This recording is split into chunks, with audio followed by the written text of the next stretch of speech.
Suomi synnyin maa, soi sana kultainen.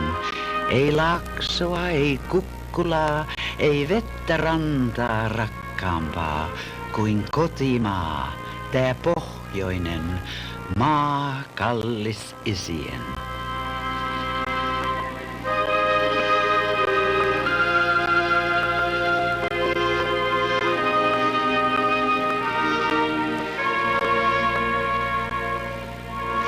I am driven by my longing, and my understanding urges that I should commence my singing and begin my recitation.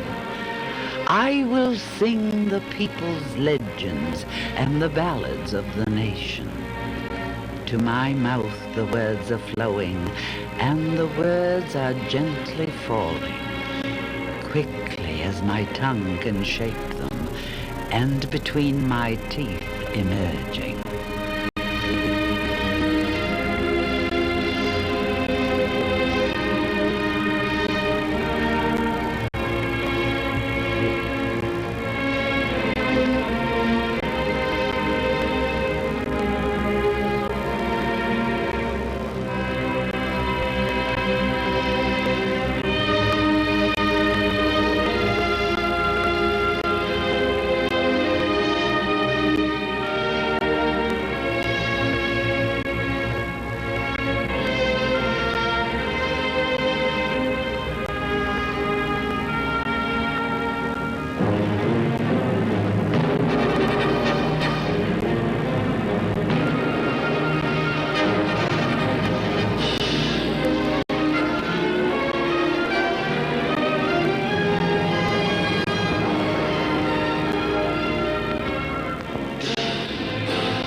The Finnish pioneers arrived in America over 300 years ago, forming a colony along the shores of the Delaware River during the years from 1638 to 1654. One of these settlements was on the present site of Philadelphia and was called Sauna. A reminder that the Finns have always built saunas first and more spacious homes later. Other Finnish settlements called Upland and Finland were located near what is now Chester. More Finns Point. Until 1864, more Finns trickled into America, many of these seamen who landed at the ports of Baltimore or Boston. As a consequence of the Napoleonic Wars, Finland, until then a part of Sweden, was set under Russian rule. Alaska, 1830 until 1840, a considerable number of Finns emigrated to Alaska. When Alaska was sold to the United States in 1867, many Finns stayed on. These Finns and their descendants played an important part in the development of the Alaska Territory. The principal Finnish immigration to America began in 1864, precipitated by famine and political unrest. Finns came seeking a better life and with dreams of owning their own land. The rapid industrialization of the United States in the late 19th century also produced a great demand for their labor. In Finland, word of mouth brought talk of the riches in America and encouraged American fever. One newcomer put it this way. It was almost an unwritten law that when a man reached the age of 18, it was time for him to go to America. By 1888, every sixth person in one Finnish community had left for the United States. Unmarried men left first, followed by young women who came to work as domestics or to marry Finnish men already here. Finally came the families. In 1883, the Finnish steamship line was organized, and Finns could now sail directly from the port of Hanko to Hull in England, where they boarded trains for Liverpool or Southampton and transferred to the steamers bound for ports in Boston and New York. You know, first the boats went from Finland, you know. They were lousy, honestly. They had bunk beds. In big room, all the people was in that big room, and I was throwing up, you know, seasickness. And didn't give us anything but fish and potatoes to eat. That's all we got. And then we come to Liverpool. First we come to Hull, and then we come to Liverpool. And in Liverpool they had a big open place. They had sawdust on the floor, and they just gave us cut, you know, cold cuts. And then we had to stay in the hotel, the Gonard Hotel there in Liverpool, 4 days to wait for the boat to come to bring us over here. And well, it was better on that Ivernia, but some people were so hungry, so when the second table come, they come and stole the food from the second table too. They were so hungry. And you had those big those fishes, big barrel of fish there, salt fish up, and the Finnish people, they opened those things and they ate those silly from there. So it was fun anyway. When you're young, you're not scared of anything. No. Another strong push for immigration to America was the Russification period beginning in 1898 and the ensuing illegal conscriptions and political persecutions. The old Finnish saying, "Swedes we are not, Russians we do not want to become, hence we must be Finns," was changed to, "We intend to become neither Swedes nor Russians, but Americans in all seriousness." Young men were encouraged. Boys, if you're ordered east, go west. I'm Frank Freiberg. I was born in Westminster, and my parents came to Westminster in 1906. My father originally came to Worcester in 1905. He was a seaman. He had been to sea a number of years. He was a mate on a ship at the time he left Finland, but he only had one more year to go for his captain's papers. Two factors to the United States. One, the most important, was the fact that the streets of the United States were lined with gold. And the second, which is the final trigger, was the fact that he and 4 of his friends were going to be inducted into the Russian Army, Russo-Japanese War. Nearly 360,000 Finns came to America between 1864 and 1920 in search for the streets of gold. A Finnish immigrant ballad sums it up. "I am going to America, everyone is on his way. The American shores are sanded with gold, they say. I'll embark from Hunkt and go, 'cause Finland can't support the children of her poor." Once in America, Finns scattered in all directions: Michigan, Minnesota, Wisconsin, and New England. These areas had plentiful jobs and in climate resembled the old country. Finns worked in copper and iron mines, lumber camps, and agriculture.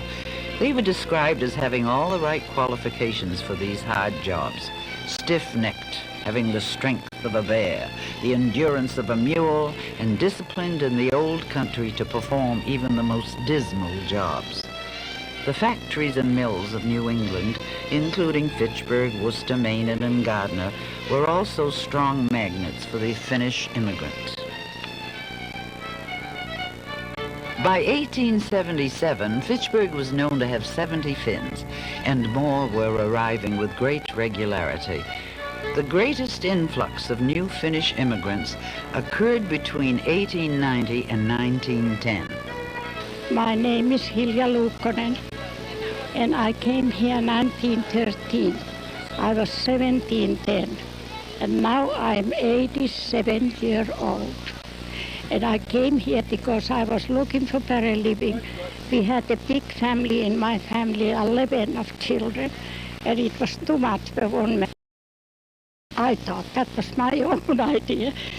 And I came here and I've been very happy, and I've been succeeding enough to win what I was looking for. The Finns of Fitchburg in the 1880s worked in the paper pulp factory of Alex Rosnell, also a Finn, in the textile mill, Stone Hill. Women, in addition to working the mills, also became domestics. By the turn of the century, several thousand Finns had settled in Fitchburg.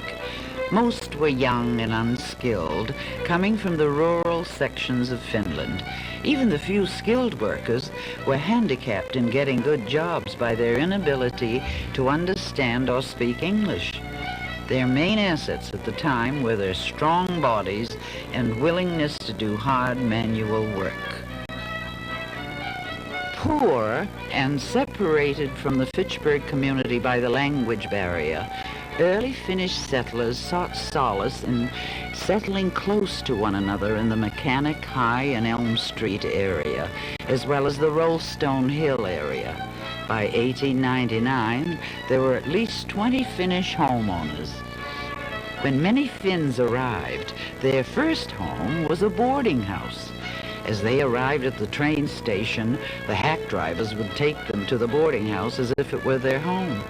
A history of the time describes the boarding house experience. The boarding house was a social institution, a meeting place where they could eat old country foods in the quantity to which they were accustomed, and where they saw friends with whom they could converse in their common language. The boarding house was a haven for the lonely and weary in a strange land. But despite hardships, the life of Fitchburg Finns was rich and textured.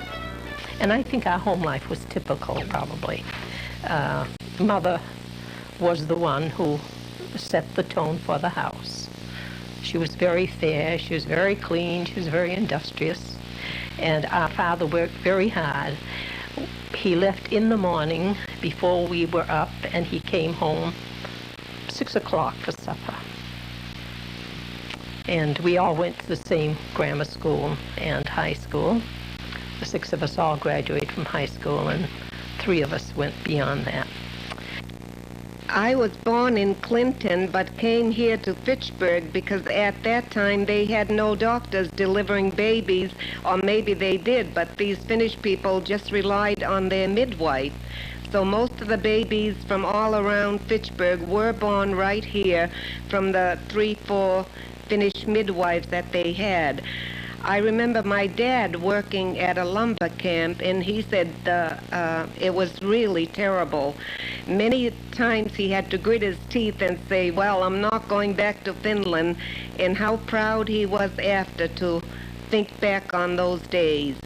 And my mother worked in a weaving mill right here in Fitchburg in Park Hill, and they were long hours. They walked back and forth to work, and they made a living for their children, knowing that the opportunity that they had. Oh, the sauna was pretty good. The kids would go in there and get washed first, then the parents would go. We'd go in the sauna, you know, and we'd have a bottle of soda. That was the best part of the sauna. But it was that way with everybody. And one of the things I remember as a youngster very, very vividly is on Sunday afternoons we used to take a walk with father, mother, and sister up to Pearl Hill Road to the Proctor Farm. friend of the family had charge of the farm for the Proctors. And at the corner of Mechanic Street, Fisher Road, and Ringe Road, the John Fitch hadn't been built at that time. It was kind of brushed over. And they had a big sign on the corner, Klaxon, which thought that was a wild animal. Immigrant Finns soon realized that one way of easing the difficulties of life in America was to band together. Collective action would change the new country into the land they had dreamed of. Leisure time, they reasoned, should be used for good purpose, to educate themselves and their children, and to keep Finnish culture alive.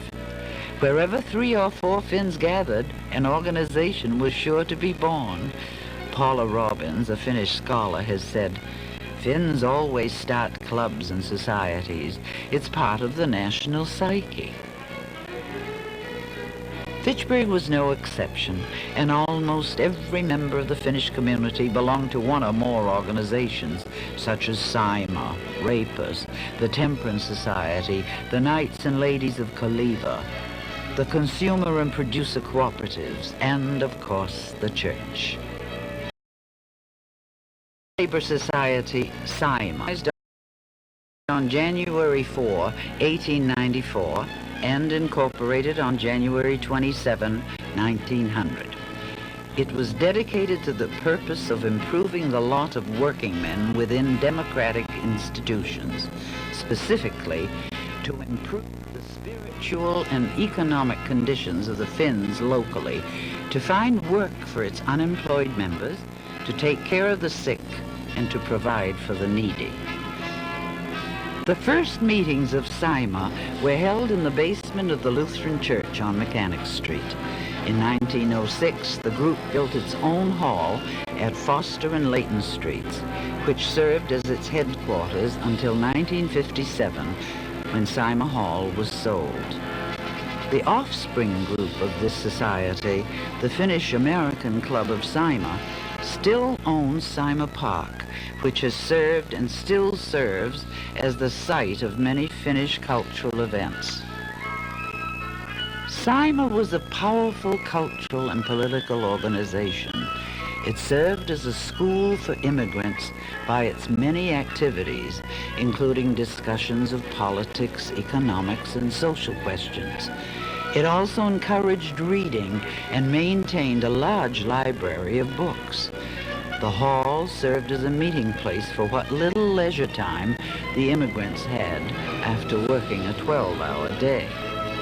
Here they could find friends and participate in a wide range of activities, including dancing, singing, playing in bands and orchestras, taking part in sewing circles, or enjoying one of the numerous dramatic presentations. Saima's dramatic group for years presented a new play every week, including everything from comedy to Shakespeare. Visiting artists from Finland occasionally starred in some of these productions.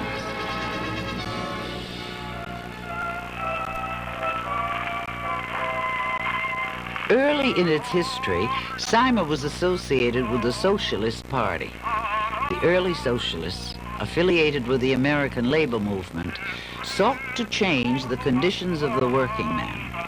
Their beliefs, radical in 1916, are commonplace today.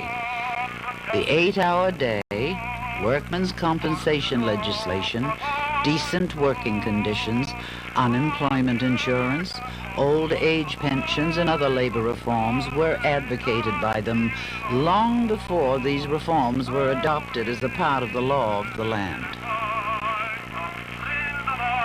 These early socialists were adamant believers in the democratic way of life and also were strongly anti-communist. The Fitchburg Sentinel of May 1916 describes one of their typical May Day parades. This is International Labor Day and is celebrated quite generally in most European countries and in the United States by members of the Socialist Party and other radical organizations. Fitchburg's celebration was limited almost entirely to the members of the Finnish Socialist Club or Saima Society and their families, but there was a small number of Lithuanians and other socialists among them in a parade of 1,400 people with which the celebration began. This was followed by athletics at Saima Farm on Scott Road, and there will be a play and other exercises tonight in the Society Hall on Layton Street. Saima played an important role in the growing needs of the Fitchburg community, and many important organizations were founded under its auspices. Raivaja, the Finnish language newspaper, grew to become the leading Finnish daily in the country. Today, it continues as a weekly publication.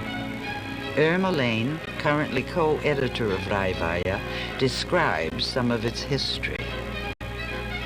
The paper started on January 31, 1905, when a group of men gathered in a restaurant on the Upper Common to discuss important social issues.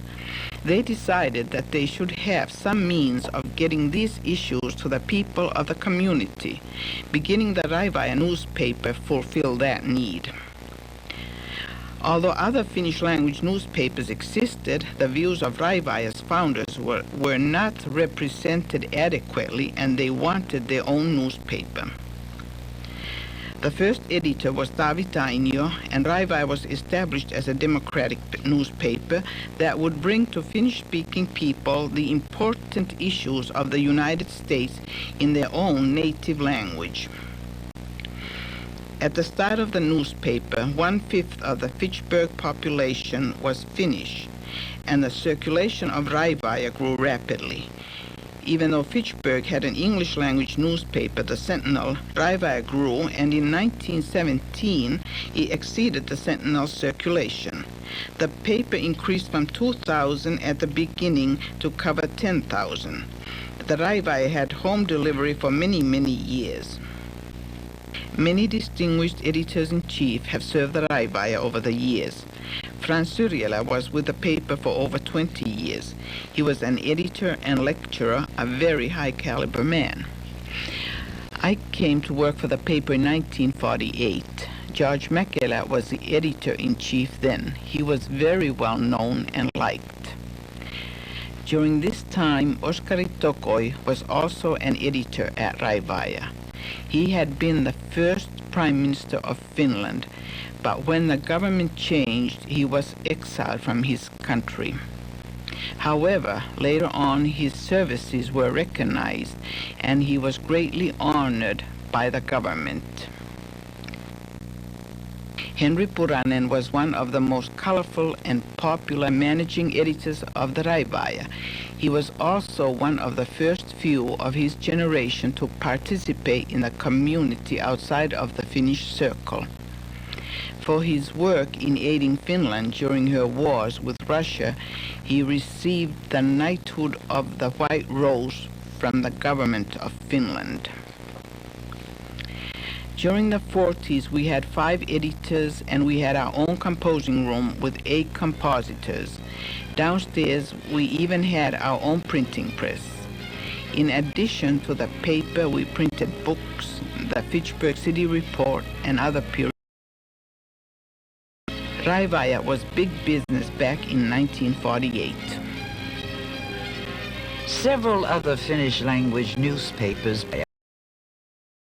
The first Finnish language newspaper published in Fitchburg was Totuus in 1896.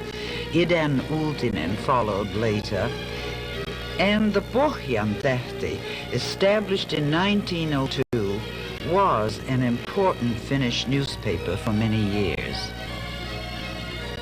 The Finnish people are well known for their physical fitness programs and athletic achievements, and it was only natural that athletics would become a part of their lives here in Fitchburg. Hence, shortly after the organization of Saima, the Rapus Athletic Club was established.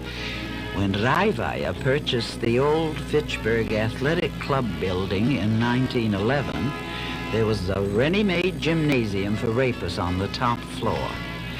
Men, women, and children participated in the Rapus physical fitness programs, and the Raivaya building hummed with their activity for many, many years during winter, fall, and spring. In the summer, the physical program shifted to Sima Park with its field, track, and swimming facilities. Rapist gym teams were particularly proficient in apparatus performances, tumbling and balancing acts.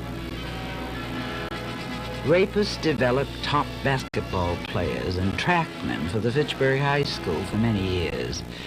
Of course, we are proud of our two Fitchburg Olympic participants, Erkki Koutanen, a member of the track team in 1948, and Arthur Long on two Olympic teams, a bicyclist in the Summer Olympics and a speed skater in the Winter Olympics. In 1982, the new Finnish Memorial Field at Sima Park was dedicated. This fine track and field facility, open for use by anyone, stands as an enduring symbol of the Finnish heritage. Sima was also a force in the formation of a strong cooperative movement. Seveli Syrjälä, the editor of various co-op publications, writes this about the philosophy of the cooperative movement. A cooperative is more than a store or a business. It is part of a social movement building toward a better world in which our economic life will be organized on use and service basis rather than on the profit motive. The cooperative aim is that all shall be able to enjoy the plenty which our modern machine age can produce. The first successful Finnish cooperative was the Into Grocery Company, founded in 1910. Its success proved the viability of the cooperative principles. Each member, one vote, limited return on capital, savings return, unlimited membership, and cash business. By 1912, Into and Sima had agreed to cooperate. As cooperatives in the area proliferated, the Cooperative Society was formed in 1919 and included 9 cities in Massachusetts and New Hampshire. Because of its financial size, it was known as the $1 Million Cooperative, but it only lasted until the summer of 1921. Control restored to local cooperatives. Emerging from the $1 Million experiment, the United Cooperative Society of Fitchburg began a period of steady growth and expansion. At its peak, the cooperative included a wide variety of successful businesses. Another important cooperative venture was the founding of a credit union. The Workers' Credit Union was organized at a time when credit unions were practically unheard of in this country, because of a real necessity. John Suominen, business manager of the Raivaya, recognized the need for a credit union because he saw Raivaya getting too involved in banking. More money for stock was coming in than the publishing company could advantageously use, and the employees were getting into the habit of borrowing money from Raivaya. Also, many Finns were keeping their savings at home because they were reluctant to patronize the banks where their language was not spoken. A meeting was held at the Raivaya on April 8, 1914, and the Workers' Credit Union was born. Today, the credit union still serves the Fitchburg community. Now, the farmers in the area had long formed their own social groups and cooperated with each other in the way of borrowing and lending farm equipment. A group of Finnish blueberry growers got together in New Ipswich, New Hampshire in November 1927 and formed a cooperative to assure more profitable marketing of their berries. This was the start of the United Cooperative Farmers. Waino Perna, who managed the cooperative for many years, looks back and remembers. The development of the co-op was definite, the answer to the problems of the Finnish farmers who had moved to the farms in the early 1920 period. It helped them financially in more ways than one, and also gave an opportunity to learn more about agricultural pursuits through the educational proceedings which the co-op was able to arrange in the various meetings throughout the 11 local organizations. One of the oldest Finnish social organizations was the Temperance Society. The Fitchburg group was organized in 1889 and joined with the Lutheran Church and the Seymour Labor Society to buy a lot on Mechanic Street for the erection of a church. In 1900, the Lutheran Church was built with $1 a month donations from members. The downstairs quarters were allotted to the labor and temperance groups. Within a few years, the church congregation bought out the two societies' shares in the building. Eventually, the society built a hall on Grove Street, where the lonely and discouraged immigrant, far from a homeland and parents, could find a friendly hand at the society to help him avoid the pitfalls of the saloon. Dances and dramatic productions were popular social activities at the Temperance Hall for many years. Among the important organizations in the Finnish community was, and continues to be, the Lodge of the Knights and Ladies of Kaleva, founded in 1908. Kaleva's prime objectives are benevolence and compassion. From these objectives flow many social and cultural activities. Usko Kontio talks about the organization. One of our principal areas of endeavor is to maintain a temperate society. We discourage excessive drinking and try to carry the message outside. We are also committed to carry on ethnic customs and the language to those who are not familiar with it and future generations. One of Kaleva's important educational functions has always been the Finnish language school. We have 3 classes, the beginners, the intermediate, and the advanced. And as I think we have now had over 1,200 students up to date go through these classes. People that have a Finnish background and others that don't. And any of you knowing the Finnish language knows how hard it is to pronounce the Y, U, and the A and the O with the dots on the A and Ö. We have had Italians, we have had black people, and all kinds of college students. And I think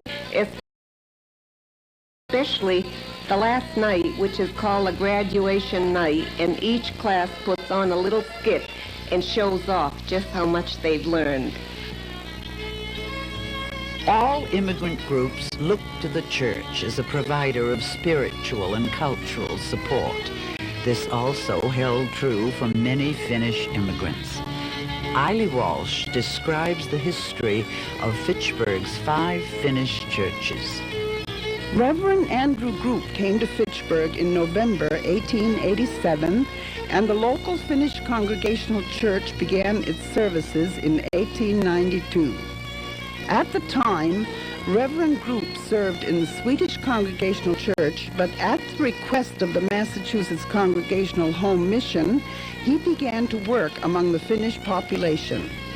The Finnish Congregational Church was organized in 1895, and the Elm Street building dedicated in January 1905. Pastor Group served first the Swedish church here. And then he was asked to take the Finnish church. By the way, he learned Finnish here in this country. Swedish was the language in Finland. He was born in that area in Finland where they speak Swedish. And his wife was Sweden, and she learned Finnish also in the United States. And he served the church over 50 years. And he was a well-respected man. I remember his funeral. The church was packed full, and there were lots of people outside. They listened over the loudspeaker. The business places were closed for half an hour, and the police was guiding the traffic in each street corner when we went to the cemetery. The whole city respected that man. Since Reverend Group, several fine pastors have served the congregation. Today, Reverend Vuori is the pastor of the church. The Lutheran Messiah Church was organized in October 1893 and incorporated as the Finnish Evangelical Lutheran Society of Fitchburg. The first building on Mechanic Street was dedicated on November 18, 1900. Reverend Nisila was pastor at the time. In October 1953, in recognition of changes in the church membership, the congregation adopted a new name, the Messiah Lutheran Church. On Christmas Eve 1961, the church building was destroyed by a devastating fire. Soon after, the congregation relocated to its present site on Ringe Road. The beautiful new house of worship was dedicated in November 1963. Since the time of Pastor Nisila, many other dedicated pastors have served the congregation. The Reverend Raymond Aho is presently serving the congregation. In addition to the two major Finnish churches, 3 others were active in Fitchburg: the Apostolic Lutheran Church on Rollstone Street, the Finnish Pentecostal Church on Elm Street, and St. Paul's Suomi Synod Church on Mechanic Street. Years, Finnish Americans have made important contributions to the life of the Fitchburg community. They are well into American society. Descendants of the early Finnish immigrants, like those of other ethnic groups, today run businesses, teach, and engage in a wide variety of professions. Some have even continued to work on the farms of their fathers. Fitchburg Finnish Americans are proud of their heritage and seek to preserve it and to stimulate its growth. Signy Sipilä, a founder of the Finnish Cultural Center, explains. I was interested in the Finnish Cultural Center at the very beginning and would like to tell you a little bit about its history. It was on January 16, 1964, that 17 dedicated and optimistic people gathered at Fitchburg State to hear President James Hammond outline his plans for a Finnish Cultural Center. As representatives of all the Finnish churches and organizations in the city, they were keenly interested that the Rauha Vaaranen Memorial Collection was to become the nucleus of a library in both the Finnish and English languages. Rauha, of course, was the former registrar of the college. From the beginning, the idea aroused excitement both here and abroad. Gifts were received from the administrative offices of Helsinki, Tampere, Kuopio, Riihimäki, and Oulu University, as well as from many individuals in this area. 10 years later, when the beautiful new college and a Finland room was included in the plans, a long-standing goal was realized, and the books finally had a permanent home. All through the years, the cultural bond between Finland and Fitchburg State has been cemented not only by the exchange of books, but also by the presentation of many concerts, plays, folk dances, and speakers who came from Finland.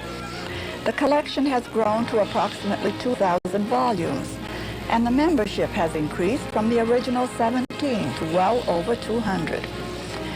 An interesting highlight of the activities was the 3-day Finnish Cultural Fair, which attracted craftsmen and guests from a wide area. There has also been participation in many community endeavors, including the reception to President Kekkonen. The Finnish Cultural Center of Fitchburg State College has encouraged in every possible way all local projects which foster good relations between our country and Finland and help to preserve and advance the Finnish culture and language. language.